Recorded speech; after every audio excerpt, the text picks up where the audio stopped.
Hey guys, welcome to this Force Friday. Today we are talking about a really important subject. We're going to talk about what is the right order with which to learn how to draw. That's really the main conversation here, which is why we're calling it Where to Start. One of the things I've seen now over the last 4 years through drawingforce.com and through all the mentoring is most students end up coming to the website to be mentored because they don't know where to begin, and they also don't know when to move forward, which is some of the things we talked about in the prior video last week. So today we're going to do a deeper dive on the order of curriculum, right? So if you end up using drawingforce.com or not, and you end up trying to go around the internet, to put together your own curriculum, your own education, so you become, in a sense, your own school, this is the video that's going to help you do that, okay? So we'll go through each one of the steps, why I'm building things up the way that I am, and try to fill in the gaps of information within even the deck. Talk to, obviously, our other Force instructors.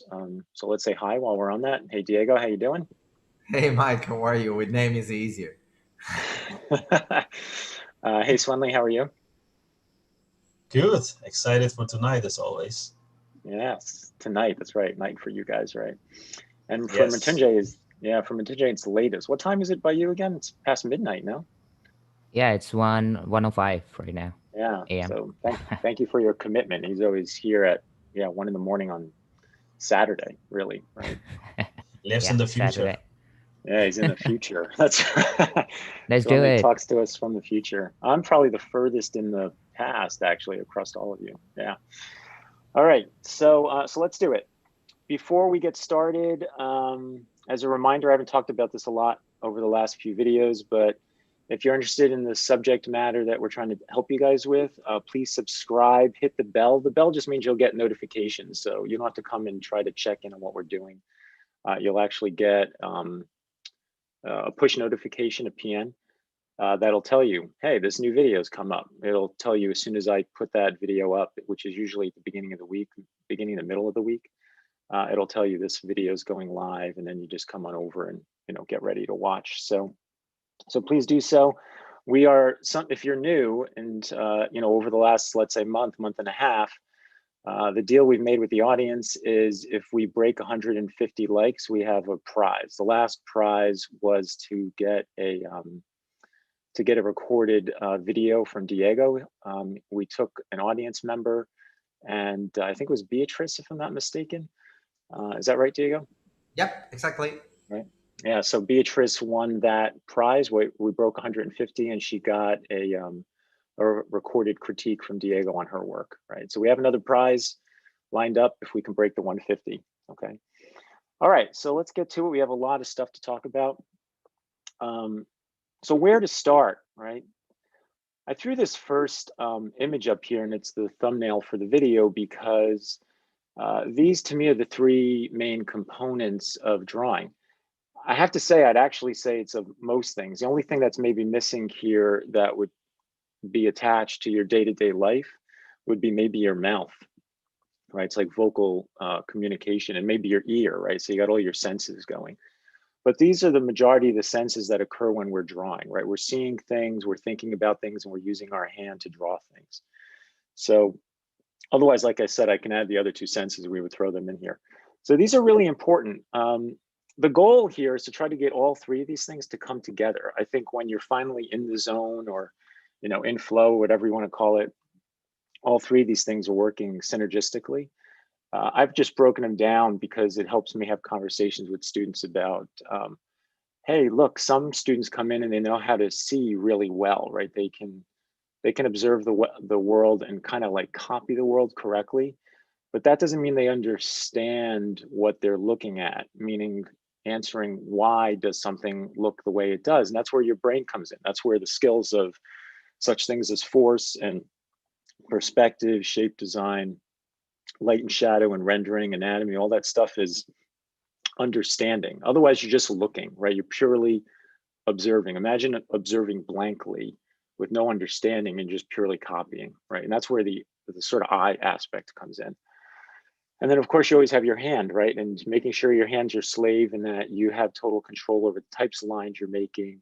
There's no sort of like disconnect between, again, your eye, your brain, and your hand. So that leads us to, therefore, where would you get started, right? So I think that it's important to be able to see well, okay? Now, by the way, I don't have this on the website yet. This is something I have to build. I do think it's good to have some understanding of being able to just copy what you're seeing. And students come in at different levels, even into drawingforce.com. If I recognize as I start teaching somebody force that they are still very challenged with seeing, then I will actually back out. I've done that with quite a few students where I'll back out.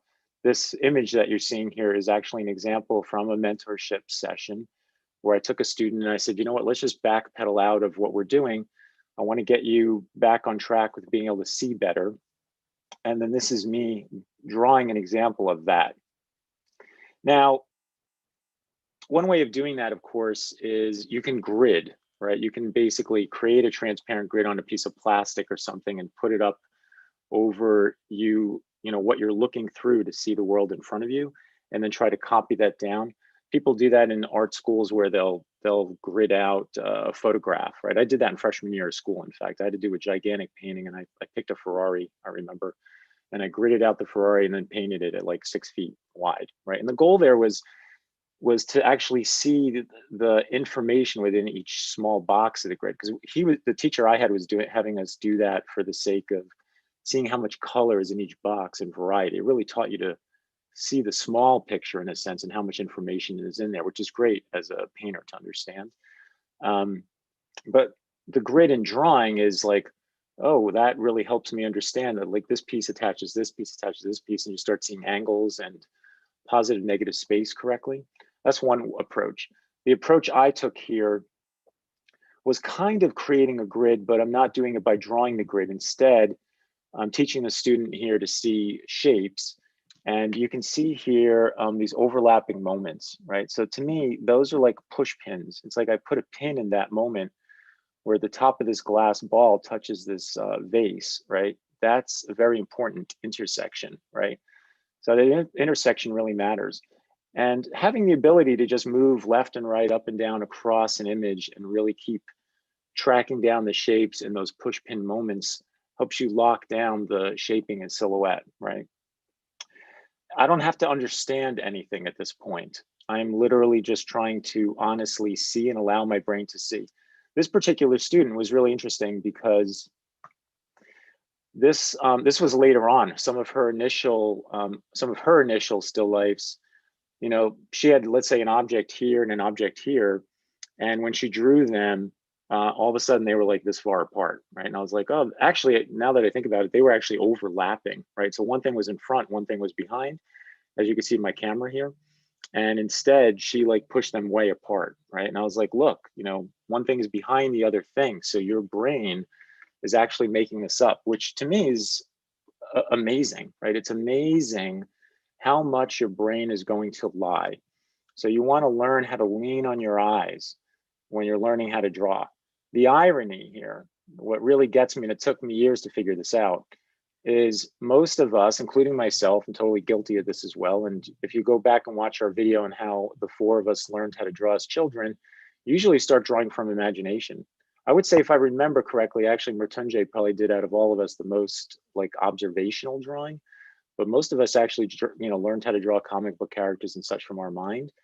And the irony there is you're learning to draw from your head, but you don't know how to draw, right? You're actually, I think, better off when you're younger. I'm not saying let's squelch creativity here, but I think learning from observation helps you to start learning how to see, right? To see honestly.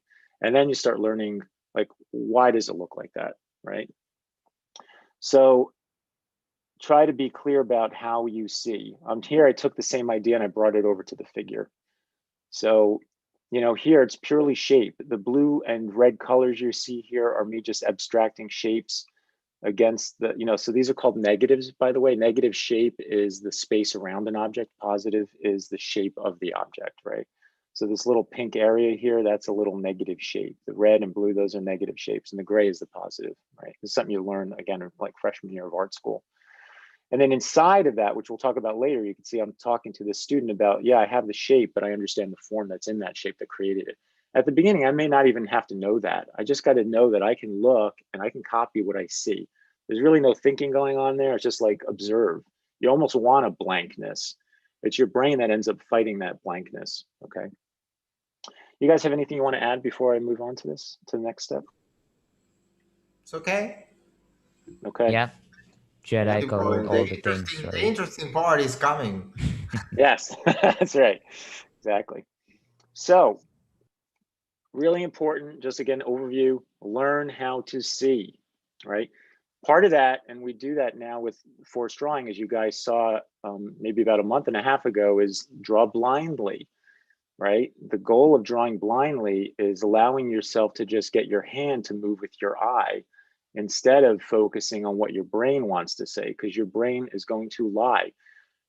I can't tell you how many times, obviously, in my life I've run across people that find out I'm an artist and they're like, oh, I can't draw. The most I could do is a stick figure. That's not true. They can learn how to draw just as well as I can. Okay, they've already set up a preconceived notion that they don't know how to draw. Really, what they're telling you is, I don't know how to see, right? I don't know how to look at something and get it down on a piece of paper. I've taken friends of mine that said, I don't know how to draw, and I sat them down, and over a half an hour, they're at least starting to learn how to see the truth, right? And I've done literally almost what I showed you in that still life. I'll say, okay, here's a piece of paper, here's the stuff, we're having lunch, draw the stuff on the table, and they create iconography of what those things are instead of drawing what things really look like. And I'm like, no, look, that bowl doesn't touch the edge of the umbrella pole, right? Like it's this far apart. And over like 15, 20 minutes, all of a sudden they're starting to actually draw what they see, right? So it's this whole act of getting your brain out of the way and just trusting your eyes. Okay, so that's step number one, right? Really, really valuable step. I don't care if you're 10 years old or you're 60 years old, super valuable step, right? All right, moving on to the next step. This is a big one, as Diego was saying, right? So this is what makes the difference, I think, of us learning at drawingforce.com is not only do I want you to see clearly, we start off at the beginning by saying, look, understanding what you're looking at is really important. So we want you to start to understand what you see. And our subject on the website is the human body, okay? Here I brought up a car engine, right? Some of you may look at this and go, I don't even know what that is, right? But this is a car engine. And you can copy it, right? I can do a drawing of this and copy it. It doesn't mean I understand how it works, but if I understand how it works, there's a chance that my copy will actually be more correct. It'll actually have more meaning in it. And it's easier for me to draw it. And believe it or not, it's easier for me to see it if I understand what it is and what it does. It's like the understanding helps bring over clarity of vision.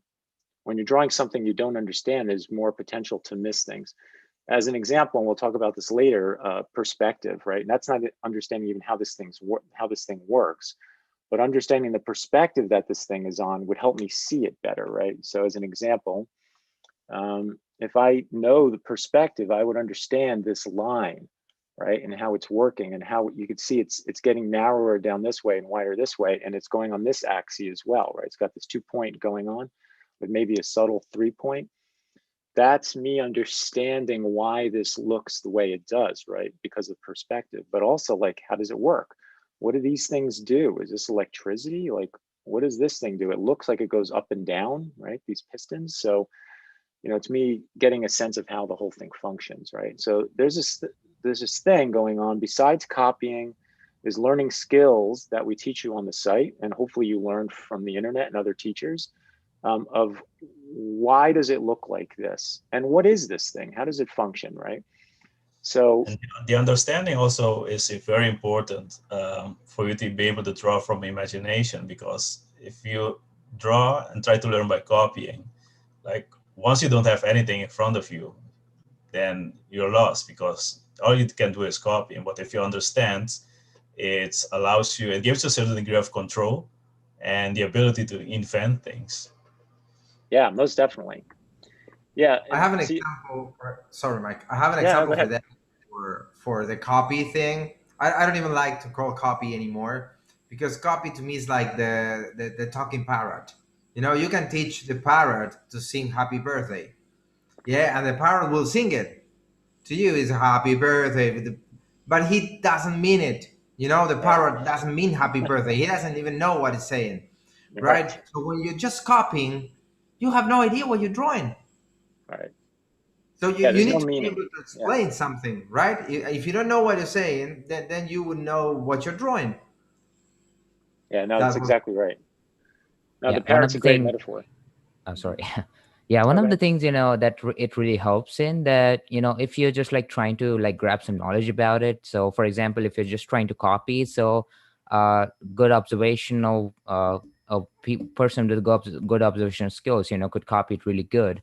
But one of the things that really appeals me while understanding the object that I'm drawing is it's fun. The thing is, for example, when I'm just knowing about it, and there's like certain things comes into my mind. Oh my god, I didn't knew that. It was so interesting, and that makes me more interested in drawing that thing. Okay, so the more knowledge you gain, the more facts you gain about it, so you learn about it and ultimately have fun. That's what brings you Yeah. more interest in Go figure, right? You actually become smarter. it. Right? Yeah, yeah. Yeah, and I've met a lot of artists, I have to say, in my life where that are really smart, they're really wise. Like, and everyone has their own niches, or because you've been on multiple projects, like you might know a ton about tanks in World War II because you were on some war game, or maybe you know a lot about animals because you did an animal game, right? Or farming, right? Like maybe you did a farm game and you learned all about different kinds of fruits and vegetables. You do the research on that. It is fun. It's fun as an artist to learn these things. It's not purely about the act of drawing. And I would throw on top of this what Swendly was saying is if you learn how these things work, when we get further down the road on being imaginative, you then can manipulate things to your own design because you understand the function of them, right? So you can actually be more creative down the road. And it comes all the way back to here at the beginning, which is what is this thing? How does it work? Not just purely copying it, right?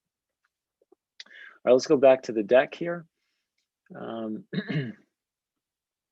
So what do we got? We've got an engine. We have this. It's like, well, what the hell is this? What does this thing do, right? The more you start looking at the world through the idea of function, I think you get smarter at like observing, like, how does this thing work? Notice all of the weight on the left-hand side.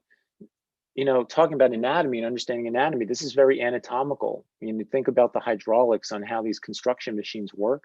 This is like a giant upside down arm with a hand, right, attached to the shoulder.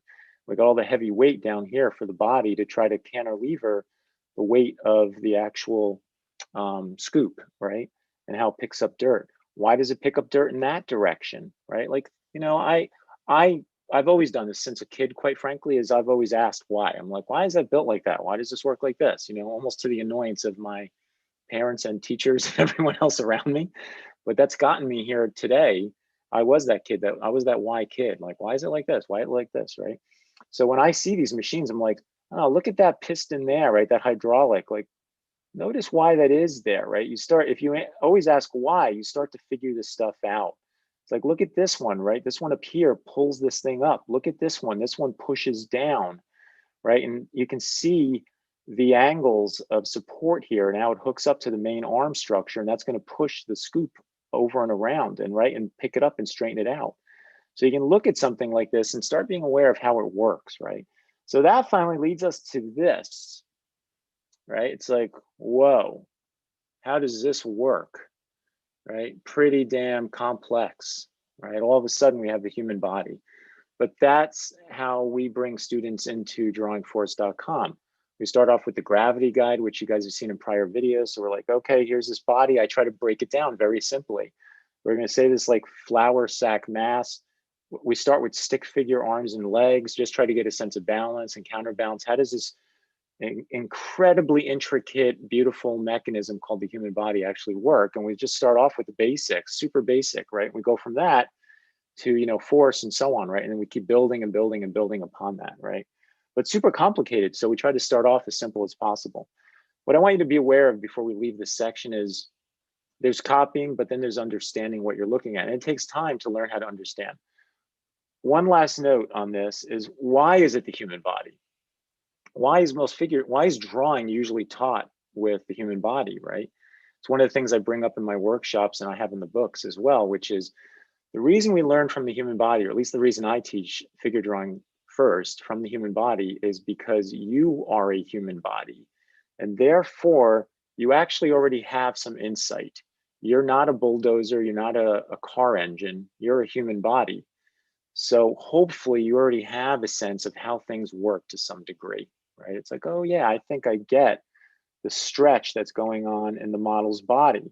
I feel the strain in the knees. I understand that this is a difficult pose to take, right? There's all this counterbalancing going on. There's something I already get, right? I already comprehend this at some level because I am human, right? Because I have a human body, right? That's why, for me, we learn from the figure, because there's a sense of empathy and understanding that's going on, instead of us starting off with drawing bulldozers and car engines, okay? Anything you guys want to add to that before I move on? You are a human body. I know, by the way, you know, Mritunjay just said that he bought a new mic. Yeah, that's good. I mean, I corrected it afterwards, you know. A new Mike Mattesi. Yeah, you might. I don't know. He didn't put a surname there. There could be no one like you, know, any other. Thanks. All right, let's move on. Yeah, I'm for sale. I'll put up in my own shop soon. Clones of Mike. Hopefully are semi-functional. Don't break down too quickly. Diego will sell his arm then. Those Funko Pop figures. Exactly. One of each other. Exactly. So this moves us into line. I'm finally actually getting to line. The copying thing doesn't even matter really what line you're using. Just the whole idea is like, can I see and draw a line and use line to just get a sense of what I'm drawing, what I see. Now we talked about understanding. Well, that leads to line, right? So here's some lines. There's curved lines, and straight lines create angles and such, right? The curved lines also create all this like rhythm and swoopiness, but it's just getting hand control. Like you want to start controlling your hand through this process of what you're understanding and what you're looking at, right? And what we do, again, at drawingforce.com is we try to give the lines meaning.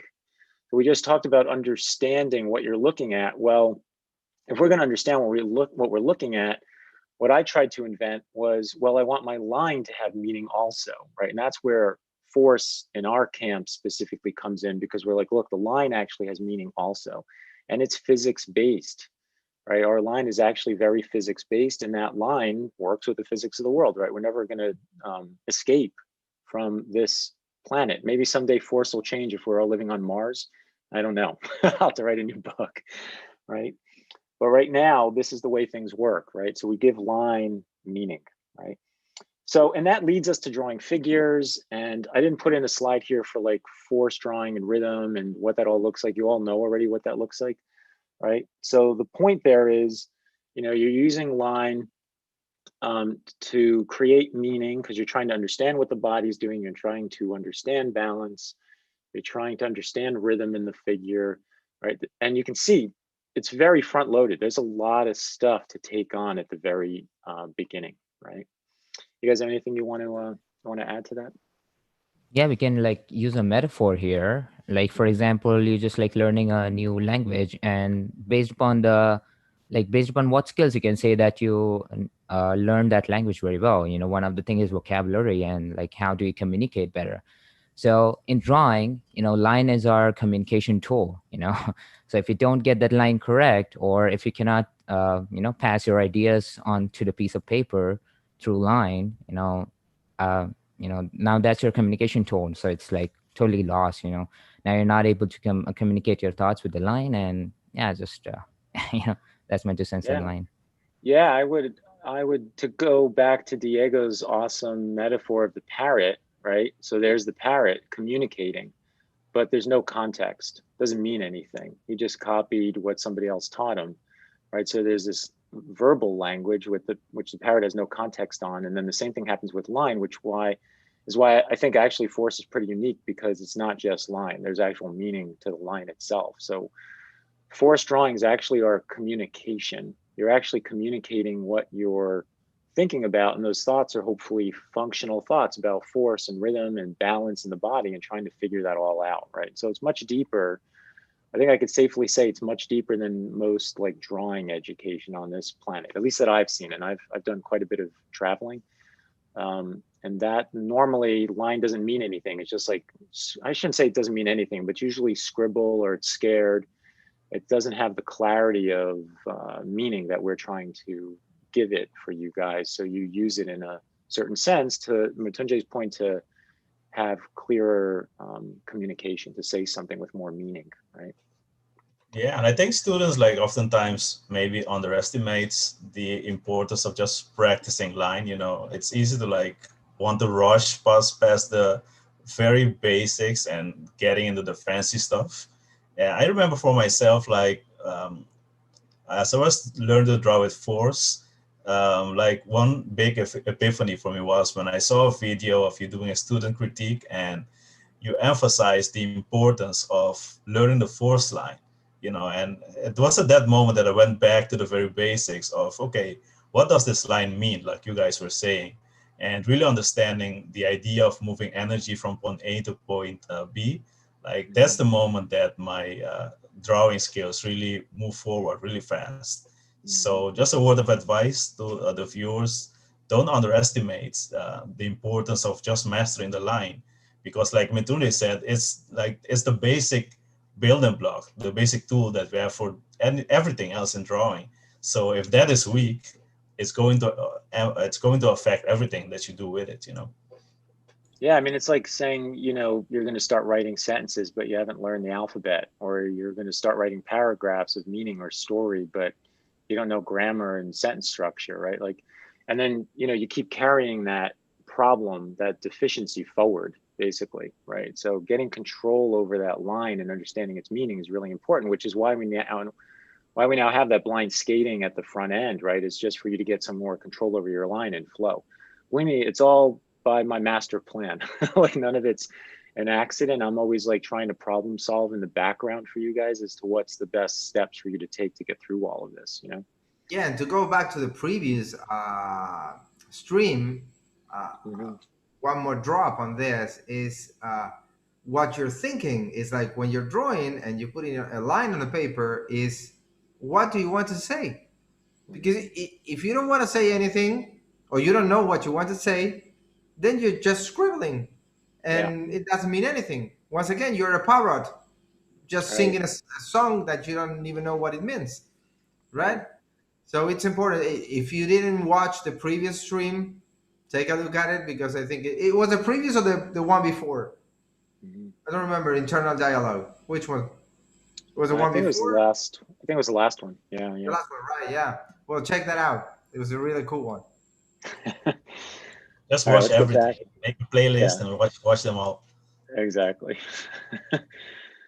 So that takes us to our next step, right? So now you've learned force, you're starting to understand the body. We haven't talked about form yet. Form is a huge part of understanding why you see what you see in this world. Perspective is pervasive. It's everywhere. There's no escaping it. I've tried every trick in the book to not learn perspective because it looked like a big pain in the neck, quite frankly. But you finally have to do it, right? So that brings us to the grid. At drawingforce.com, we teach students the 4-point grid. That's what I build things off of.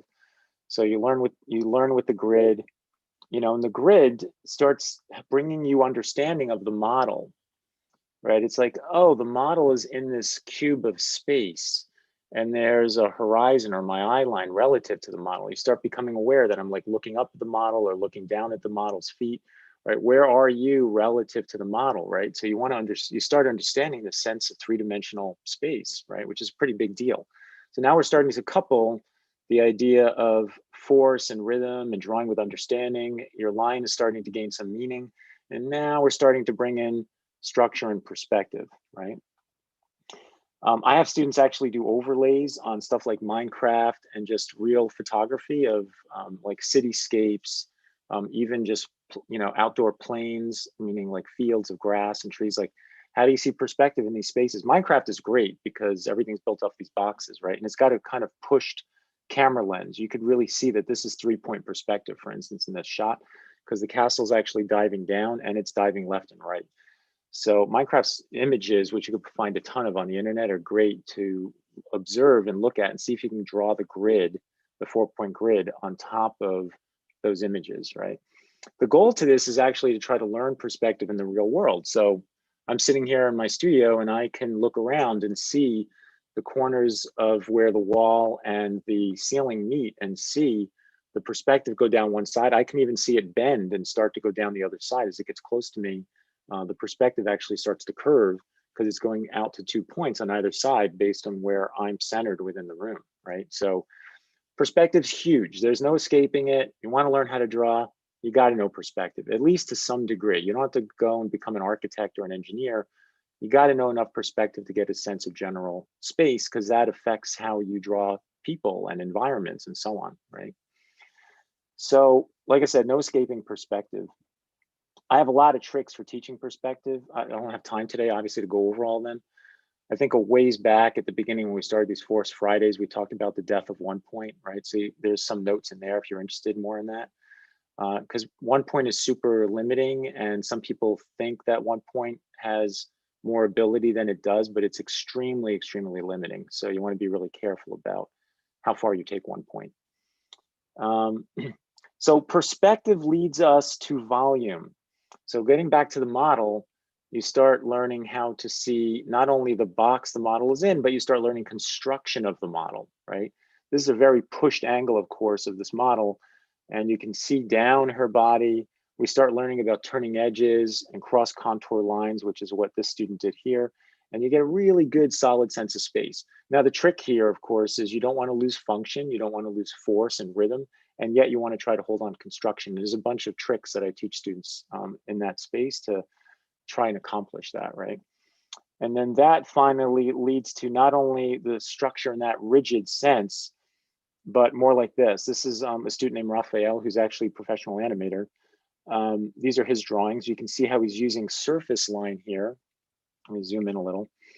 He's using surface line here to sculpt out the body, right? So here he not only has forces going on the figure and understanding of our model, but he is also trying to create mass and volume on the two-dimensional plane of the page. Perspective is already an understanding. You can see the placement of the feet are correct. In order to really help place them right, you either have to put all your trust on your eyes, or you have a sense of perspective, which helps you see this more accurately. And we're now starting to talk about volume and form. So when you see somebody draw at this skill level, this person knows a lot, okay? It looks like there's barely anything going on here. There's a lot of information. There's a lot of skill going on for somebody to be able to draw at this level, right? They don't necessarily even know anatomy yet. They don't even necessarily know shape design yet, but they know perspective. They understand force. They have an understanding of form.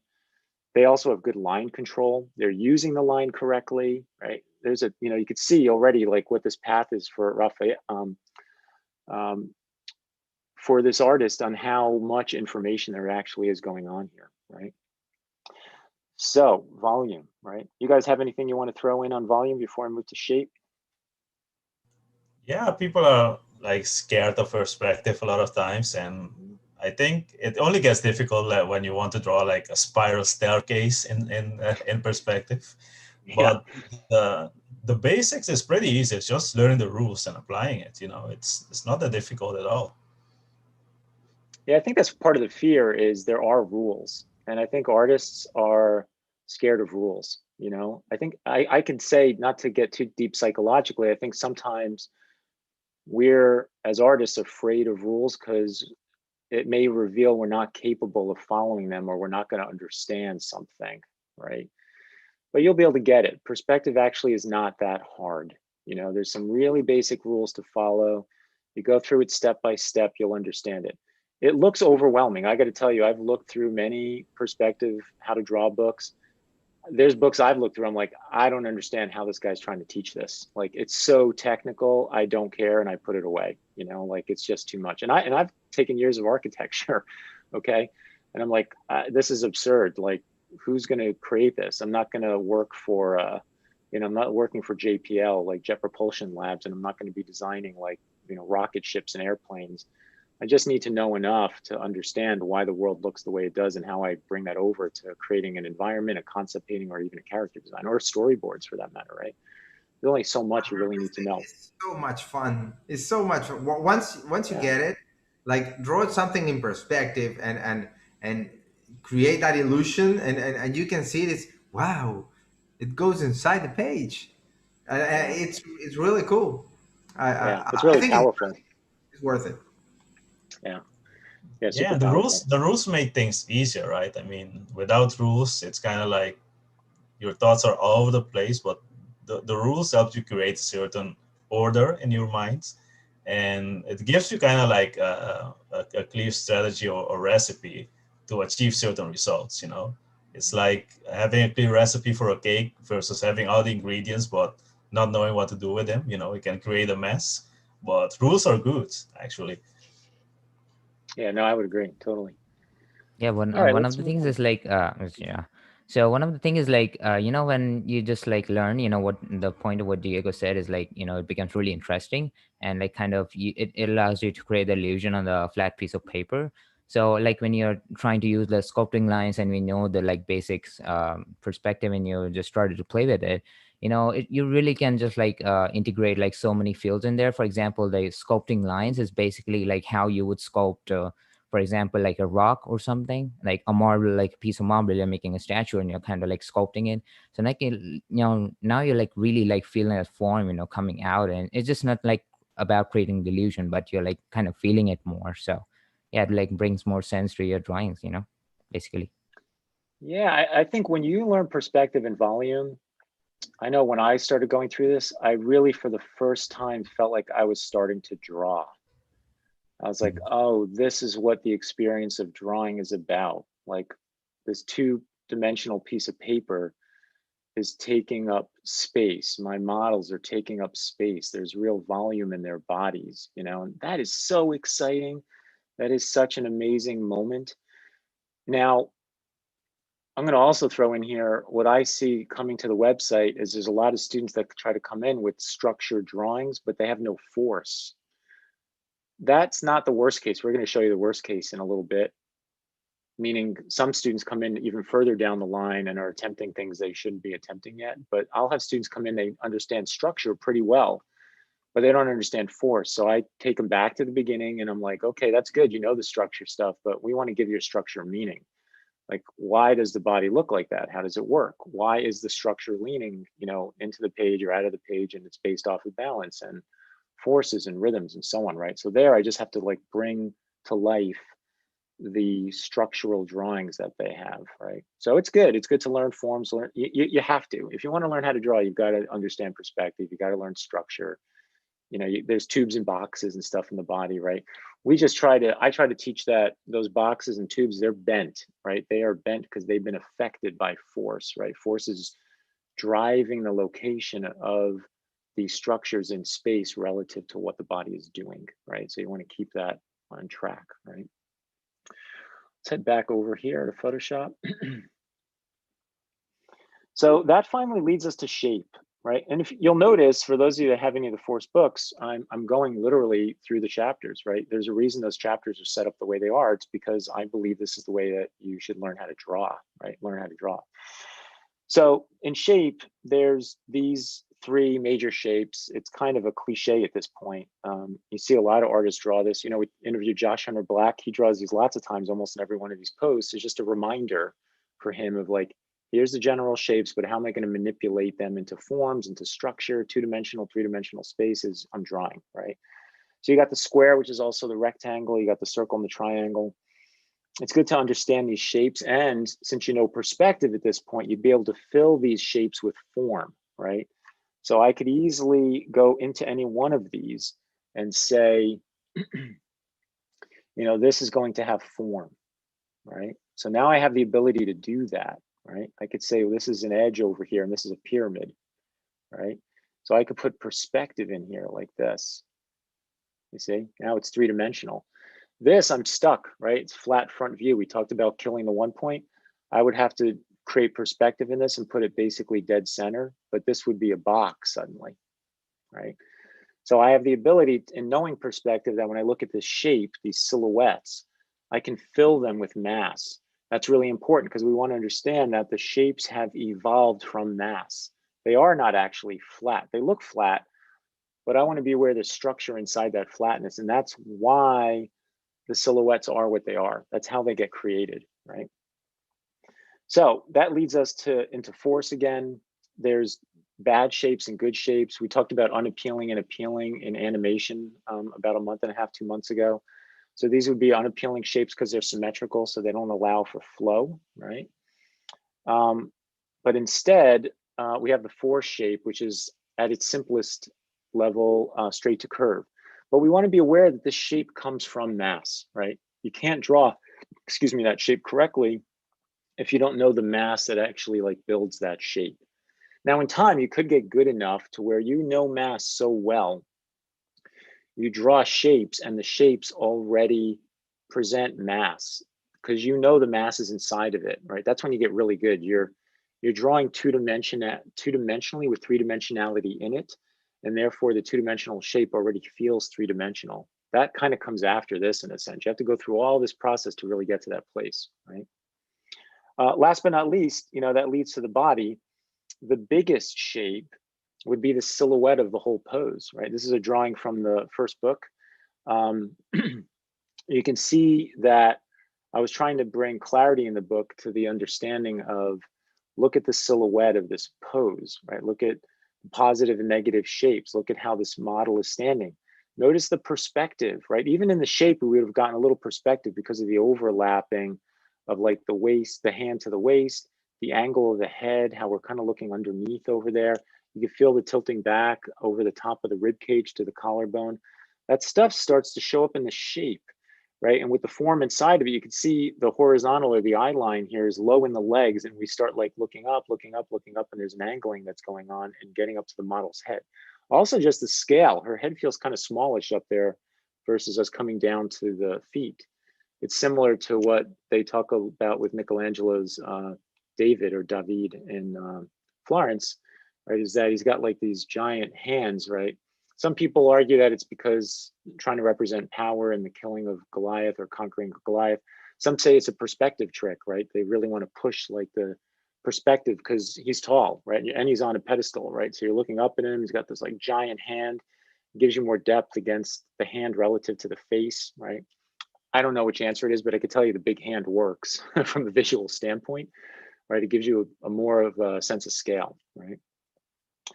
Anything you guys want to add about shape? Yeah, of course, it's very common for students to come in, wanting to draw shapes without first going through force and form. And Right. I think one thing to keep in mind is that the shapes we see in reality, unless we're looking at a paper cutout, the shapes are created by forms, especially when we're dealing with the human figure, which is three-dimensional. The shapes that we see are created by form, and form follows function, So hence the order, a function, which is force, then form, and then shape. Mm-hmm. Yeah, exactly. I totally agree. One of the things is So, like, yeah. just bringing shapes into drawing, it feels complete. That is like the trap which students fall into, because if you're just like drawing rhythms, so it feels like a little bit incomplete at like back of the mind, and like basically for the new students. So if they just like draw some shapes and you like complete the lines and encapsulate like an area between it, so they feels it like they feel a sense of completeness to it. This is why you have to like understand that why shape is a trap and why it is not. So Yeah. yeah, it comes like later and it comes from form again, like what we discussed. Yeah, it's true. It's like you said, if students don't come in with the structural aspect, as I was talking about before, some students come in with very shapy figure drawings, but then if they come in with that, typically they have no sense of structure. So they come in with very flat, almost two-dimensional paper cutout like figures. And shape is challenging if you want it to move, right? There's, like I said, there's very specific rules to shape. So if you don't know those rules, not only do you come in with two-dimensional drawings, but you come in with dead two-dimensional drawings of figures that aren't connected and fluid, right? So You got to be aware of that. That's why, again, and I actually, in all transparency here, it took me a couple of years to really go through the dilemma of, in the books, was form going to come before shape, or shape become before form? And I decided finally on form, which I still believe in now 100%. And in fact, not to name drop here, but if you look up Glenn Keane animation notes, he's got some pages that he did for animators on films he's worked on in the past. And there's one great page in there where there's like drawings of pears and other objects. And he says, know the form of the shape you are drawing, right? So you draw a shape, but you want to know the form, which is basically the same thing as saying form comes first, then the shape. And when you get good enough to be able to just go after the shape, it's because you know what the form is inside the shape, right? That's exactly what I was saying before. When you're skilled enough, you can actually go draw a shape, but it's got structure in it, right? Like if you draw a head in perspective, you might know what the silhouette of that head is, but the reason you know it is because you know the box of the head, you know what the structure is, and therefore you can get the silhouette down very quickly, right? That's tricky. When you're watching professionals draw, you think, oh, the way I'm supposed to draw this is by drawing, let's say, the shape of the head. No, that person already knows how to draw perspective. They understand the skull, they understand anatomy, right? They understand how all these forms work. So they're way ahead of where your skill level is. So you need to go all the way back to the beginning like they did, right? And go through all those steps to get to a place where you can do it more efficiently, more effectively, more quickly, right? All right, so next step after that, we finally get to anatomy, right? So I finally say we finally get to, because so many students that I teach come in here, okay? So many say, well, I was out there and I was learning anatomy, and I'm like, oh man, you don't know how to draw yet, right? Like, why are you going after anatomy when you don't know how to draw, right? If we're artists and we're learning how, we want to learn how to draw, you don't start with anatomy. Anatomy is later. You need to understand force, especially in the body. We're talking about anatomy. You need to know force. You need to understand how to even illustrate form, how to create three-dimensional space on the piece of paper, perspective. I recommend also learning shape design, because to me, I teach anatomy through shape, right? And shape is designed, and anatomy is designed based off of function, right? So you've also come through an understanding of how things work. So when you actually look at a figure, you get a sense of how this works. Now, I put these two images next to each other because I wanted you to see on the left just shows some very rudimentary drawing skill. Just line, construction of boxes of like the torso and the pelvis. I need to know those things in order to go do a drawing like I'm doing on the right-hand side, right? And to be able to get that anatomy in there correctly. You can see the original figure drawing down between the legs of the larger one, like that's where it is. But if I shortcut anatomy inside my figure drawing, even in a 1-minute drawing, it's because I know all the stuff that's happening here in green. So I grab edges of muscles and information that I think will present the function, the understanding of the figure as briefly as possible, right? As quickly as possible, as efficiently as I can with the time limit that I have, right? What I really want to drill into you guys here is look how long it took us to get to anatomy, right? Look how long it took. Think about we've had 45 minutes of conversation, almost 50 minutes of curriculum, and now we're here at anatomy.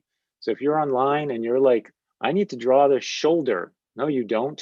You need to know how to draw, right? So learn how to draw first, right? All the stuff that we've talked about, and that will come later, right? I just had a new student, a new premium member come over, and there were drawings of like bones and stuff like that. And I said, you're not learning to become a doctor, you're learning to draw, right? So do the drawing first. You need to learn how to draw in order to draw the anatomy well, right? Any advice you guys have on that one? Yeah, so this is new to me. So to learn how to draw, we don't need to learn anatomy first. No, Wow. learn how to draw first. I Yeah, always yeah. thought that was the reason. You're Um, fired, Diego. You're fired. and that's a career. Drawing is a career. It's not talent, just talent. It's not just talent. Exactly. Yeah, right. Look at how much work it took us to get here. We can say So, that like anatomy is like what? It's basically like muscles and bones, like how it's working basically. So, you can just like connect it like towards all the conversation that we did, that what is force, and force is energy that is flowing. And basically you can just like, and why we are learning not anatomy and the force is because that energy we are seeing it as as an abstract concept. And and that's why like we're pulling that energy up and trying to teach you that before teaching you how to draw those actual muscles there, right? Am I? Yeah, exactly. Anatomy for me, the reason I wrote the anatomy book, quite honestly, was out of my frustration of other anatomy books, because they all do the same thing. Even if they draw construction, they're not talking about function. And I was like, you know what? I'm going to do an anatomy book based on how things work, right? And that goes all the way back to the beginning of today's conversation. If you see anatomy on the human body, don't just copy anatomy, understand what's happening. It's like the muscle is stretching or twisting or pulling or contracting. And those are the thoughts that you're trying to get into the anatomy. I can't teach you the anatomy unless you know how to draw forcefully. You have an understanding of force and function. You understand gravity. You understand form and perspective and structure and sculpting. And then you understand shape design. And then we finally get over to anatomy, right? So again, look at just how much is front weighted before you get there, right? We want to go through all this other information. Okay, so hopefully you guys get this. I want you to be aware when you go out after today's video, unless you have all those other skills, don't go look at like how to draw anatomy. There's no point in that, right? Unless, like I said, you're becoming a doctor, you're just going to be copying parts of the body. Learn how to draw first and learn to understand how things work before you go and draw anatomy. When I drew the anatomy book and I created that, I looked at physical therapist books. That's where I went, because those are the guys who understand how the body works. You see, so I studied there, and that helped me invent the anatomy book, right? Okay, let's go to the next topic. So last topic before we start spreading this thing out is clothing. So don't start drawing figures in clothes either. How do you do that if you don't know how the body itself is working, right? We need all that information, including anatomy, to understand the clothes, right? So you understand the thigh muscles and the chest and the neck and how the body is built, how it's working, in order to finally get to clothing, right? These are both drawings from the original Force book, the blue covered initial book. Line can actually represent texture. Notice the drawing on the left, the difference of the line in the hat compared to the model's hair, compared to the feathers on the edges of the jacket, compared to the line on the jeans on her pants and their thickness and sort of the meatiness of her thighs, right? The strength of her thighs. So that opens a whole new can of worms. It's like how do wrinkles work relative to gravity, relative to different materials, right? There's a lot going on there. There's a lot going on. And to share with all you guys, we're working on a clothing book right now. Diego is going to be primarily illustrating that book with me writing. And we're going through all this stuff, right? It's like, how does this all work? What are the different wrinkle types? How do they actually function? How does that deal with gravity? How are clothes built the way that they're built? How is the line going to represent the different textures and materials, right? So there's a lot of stuff going on to get here, and that you have to learn prior to this to actually get to this point. It's another whole level of curiosity and complexity and interest, right? Another whole skill, okay? Anything you guys want to share before we move on? We're running out of time, so yeah. I don't want to stop you from saying anything. If you got something, please add it. Keep going. I'd like to hear from Diego, actually, working on the I have no idea about clothing. I have absolutely no idea about clothing. Now, actually, to be honest, I have absolutely no idea about clothing. I'm just learning at this moment. I'm figuring out things, right? Yeah. Because that's the funny part is you need to figure out things. It's not possible to teach something if you don't understand it yourself. So Yeah. you can draw things. I can draw a T-shirt, but understanding how it works and what's happening there, it's a completely different point. So yeah, I'm figuring out things. So I'm so happy because it's so fun to see how things works and then we talk with Mike. Okay, look at this. This working. This is not working. Why is this? We do this. We do that. You'll see the Yeah. process. Yeah. Eventually, you Yeah. see the Diego end. and I meet. We meet once a week, and he sends in work from the book and where he's at. And we have conversations about it and organizing the book, the structure of the book, what's working in the drawings, like you said, what's not working in the drawings, you know. And in a way, I love it, because to Diego's humility here, he's like, this is a new space, right? He was up for the challenge. I was like, great. I think it's awesome. It's not me then drawing it. Like, he's got to go through the steps of learning it. And therefore, through him learning it, you guys will learn it, right? So I think it's actually been awesome. You know, it's been awesome working with you on that and us trying to figure out, how does this all function, right?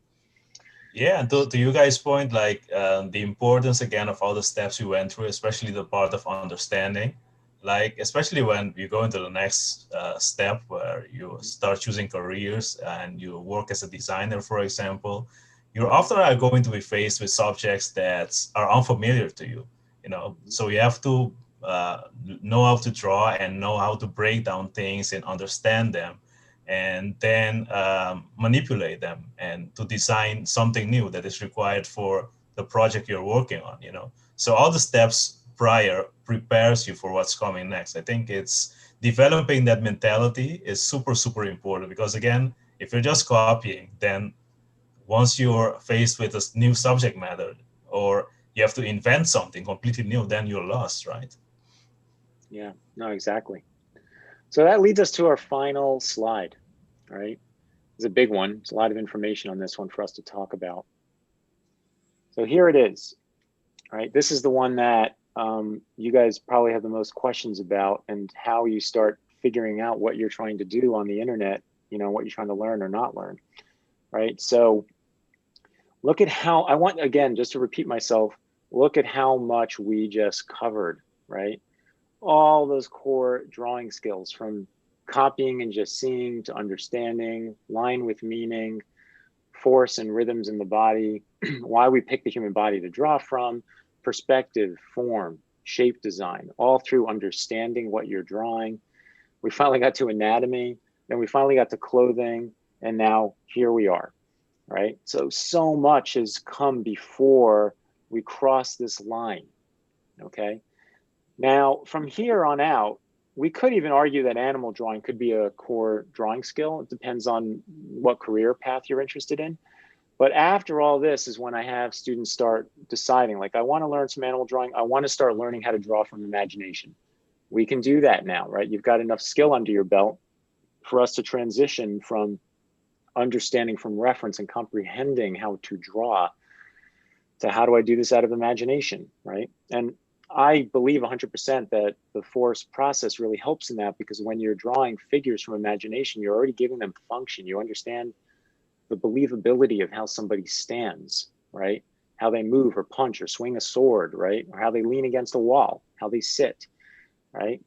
So you take all that, you bring it to imagination, you can learn, and you can learn these, by the way, in parallel. One thing I try not to do is all the stuff I've shown you prior so far today, it's linear. It's a trench. You know, you go from step to step to step to step. Once you get through all that, this can be broken out, right? Like if you were in a school, you might have a class on each one of these subjects. That's when it's finally okay.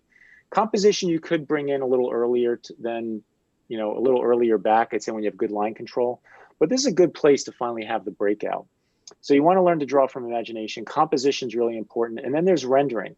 So this is another big one for me. Let's talk about rendering for a moment. To me, rendering and drawing are two different things. Drawing is line drawing.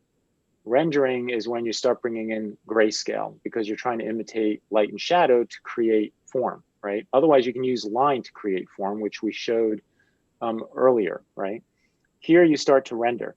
I can't tell you how many students come to me with rendered drawings that are poorly drawn, right? They've rendered their line art and they tried to put light and shadow in it, but I can tell they don't know how to draw yet, right? So don't render, right? Wait on the rendering, hold back. I know it's a shiny button, right? It's that thing that you just want to go after, right? It's the golden apple because it looks good, right? It starts to make things look like reality the way you perceive the world. The world isn't really made up of line. It's really made up of light and shadow more than line. Line is like a thing you have to learn, and some students see line more quickly than others. So rendering makes things look great, fast, right? And it's not actually that hard to render if you learn the key rules. And there's some amazing teachers out there in rendering. And I would state Proko, I would throw in here. Stan is excellent at teaching rendering. Fantastic, right? hold on the rendering until you learn how to draw, right? Draw first. So you understand the forms, and then you get the light and shadow in there to create the structure and mass of those things through light and shadow, okay? So try not to fall into that trap. It's a trap, okay? I promise you it's a trap, okay? Then if you go down the rendering path, it's typically you're learning how to render because you want to get to painting. Learn how to render in black and white first, okay? That's a trick I've learned not only in school, but in the entertainment industry. All my friends in the entertainment industry, you learn from black and white. You learn grayscale first. I just bought a brand new book by Nathan Fowkes. Here's a plug for Nathan. I just got this. Let's see if I can get it on camera with me. It's gonna be hard. Oh, poor Nathan. It's like Chroma black. I know. Oh no. Let's see if I can get in here. Anyway, there's a book by Nathan. You can see it's like a green screen here. It's called How to Paint Landscapes Quickly and Beautifully by Nathan Fowkes, right? Nathan used to teach at my school. I think Nathan is an excellent painting teacher. He teaches digitally, he teaches traditionally. He'll tell you, and it's in this book, right? Oh, there you can see it maybe a little bit with the diagonal, right? Here's the cover of the book.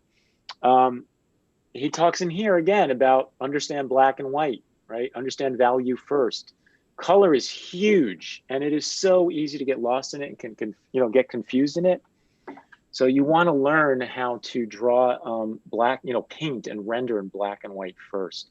And then it's almost like you're tinting the black and white with color. Grayscale, certain values of gray hold a certain kind of color in them. If something's too light, it can't hold in a darker color. It's impossible, right? So you learn black and white first, and then you learn color. Now, most of you, again, don't know this about me. I've art directed, especially in the game industry, for over 20 years. So I may be teaching you guys Force. You know me as the Force guy. I've had my hand in all of these different steps at one point or another. I've done most of these jobs myself, all the way from character design to environment design, art directing, even in commercials besides games. Like I've been through all of these different things. And I can tell you, knowing this process, knowing the systems comes from not only me teaching, but from being a professional artist for over 25 years. So when I was the concept art director at Zynga for about 4 years, I had the concept artist go through this process. I managed about 25 people there. And it was like, look, know your grayscale, make sure that works. How's this character going to stand up against the backgrounds, right? So characters would have higher contrast levels than the backgrounds, right? You want them to stand out. That's where you put your contrast, even in black and white. And then you can more effectively deal with color and saturation levels, right? So my point to this whole thing here, if you look at this chart I put together, usually, students start at the end, and it's okay. When I interview people for mentoring, I'll start with like, where do you want to go? Some people don't know, that's okay as well. But if you're a storyboard artist, I know that after I teach you all the core drawing skills, you're going to need to learn how to draw from imagination. Obviously, you're going to learn perspective, force, structure, all that stuff's already a precursor. But you're going to need to draw from imagination. I'm going to have to teach you composition, right? So we typically study from film, we study from comics, fine art. We look at all that. And then we also look at like editing, right? Like, why is this shot next to this shot, right? Because now you have to deal with the context of the boards. What are you trying to say? What does this feel like? What does it mean? Are you telling the story clearly, right? Each one of these jobs has slight variations in it on the prioritization of the skills that you need to get there. An animator doesn't need to know the same things as a comic book artist. You could know, it's fine if you want to learn all of them, sure, go for it. It doesn't hurt to know, right? Knowledge is power, but you don't need to know all the things. So there's slight variations. A comic book artist or a character designer doesn't need to know timing, okay? Might have to have a sense of some animation. I think a good character designer does, because the way the character is designed is based on how they function and how they work and how they act. So it'd be good if they had some sense of that. But that's going to be different than the animator. Animators are out there in the world studying how things move. They understand the physics and acting, human internal struggle and emotion and thought process, right? And how does all that, look at how I'm waving my hand as I go up like this every time I bring up an idea, right? I'm like punctuating. I'm like, look, it's this, right? That's going to be different than the character designer may not have to think about that, right? So, and then concept art, which is the one everybody wants, right? Character design and concept art, everyone wants to be one of those two jobs, right? Those are the ones that everyone that comes in drawingforce.com is like, I want to be a character designer, I want to be a concept artist. Well, look at the road we just went through to get there. Concept art especially is probably one of the most demanding ones. Okay, it takes a ton of skill because you got to add in the rendering and the color theory, right? And the composition and drawing from imagination, right? You need to know all of it. The only thing you Mike, may not there need is to one know. you forgot. There's What's one you that? forgot there, which is teacher. Oh, No, yeah, none of those will exist if there were no teachers. it's true. For teaching, for me to teach all this, I need to know all of these things, right? And it's true, it's taken me 25 years to know all of them. By the way, I know how to render, I know how to paint. I usually don't teach those things because I know there's people better than me and they've taken the time to create their system. So in each one of those blue boxes, there's another whole system of approach from the better teachers to say, I'm going to take you through these steps, right? So each one of these boxes has a ton of skills in it as well, right? So I haven't checked the time, but I'm guessing we're closing in on the end here. Yeah, we're over. So what I want to close with here, and I'm going to give you guys a chance here too. I want you to help close this up. My whole point to this meeting today, this session, is don't start in the wrong place. Start in the right place. And to plug drawingforce.com, I think drawingforce.com is the right place to start, okay? And then you move on to other websites, other teachers to build on top of core drawing skills that you learn here.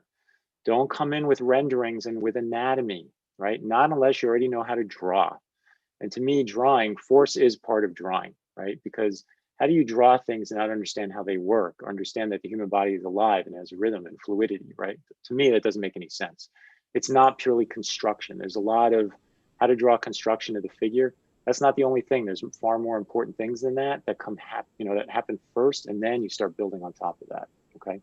And then you finally down the road get to those jobs that you want to, and I do help people put portfolios together to get to those jobs. And I've managed people in all these jobs except for comics. I haven't managed. It's not like I was an editor at Marvel Comics. I've never done that.